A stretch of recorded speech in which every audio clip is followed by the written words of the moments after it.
السلام عليكم ورحمة الله تعالى وبركاته. قبل ما نبداو الفيديو صلوا وسلموا على رسول الله. اليوم جبت لكم وصفة تاع بيتزا كما راكم تشوفوا. تجي هشيشة وبنينة وطرية. نمر مباشرة لطريقة التحضير.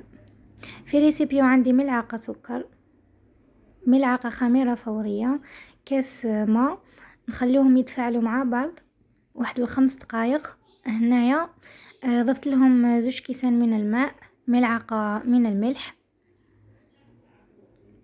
ملعقة صغيرة من الملح، و2 ولا 3 مغارف من زيت الزيتون. تقدروا تزيدوا لها منكهات كما الزعتر كما النعناع يابس. ونبداو نضيفو في الفرينة حتى تتشكل لنا عجينة. هنايا عجنتها بيديا شويه حتى تولي لكم بهذه لا تكستور، ما تخليوهاش يابسه بزاف باش تنجح لكم. ومن بعد ضفت لها هنايا شويه زيت وبقيت ندلك فيها باش تجيني طريه. هذه الخطوه مهمه جدا، لازم ديروها باش تجيكم لاباط ناجحه ومليحه.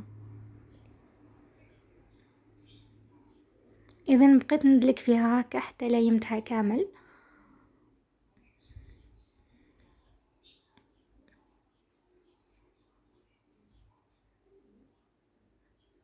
نخليها ترتاح واحد النص ساعه ولا ساعه. اذا هنايا بعد ما فاتت ساعه شوفوا لاباط كيفاش رجعت ديغازيتها. ما تدلكوهاش، ديروا لها كيما هكا برك. هنايا جيت نقطعها، خرجت لي 4 خبزات.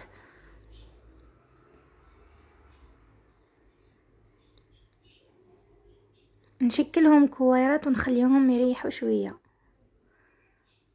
هنايا درت الفرينه في البلون دو طرافاي وبديت نبسط في العجينه تاعي.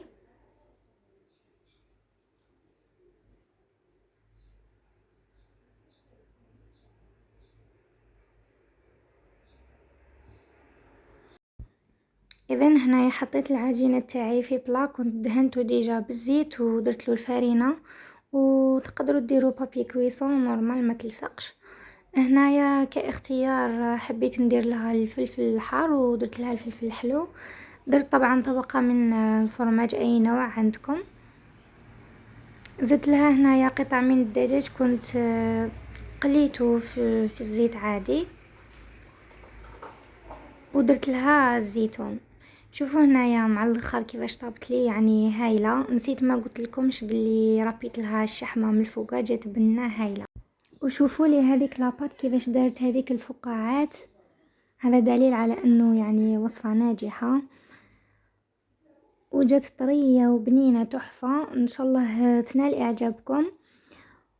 وما تنسوش تدعموني باشتراك وديروا لي جيم وتبعثوا وتفرطاجوا يعني الوصفه هذه مع اصحابكم. نتلاقوا في وصفه جديده ان شاء الله. دمتم في رعايه الله وحفظه.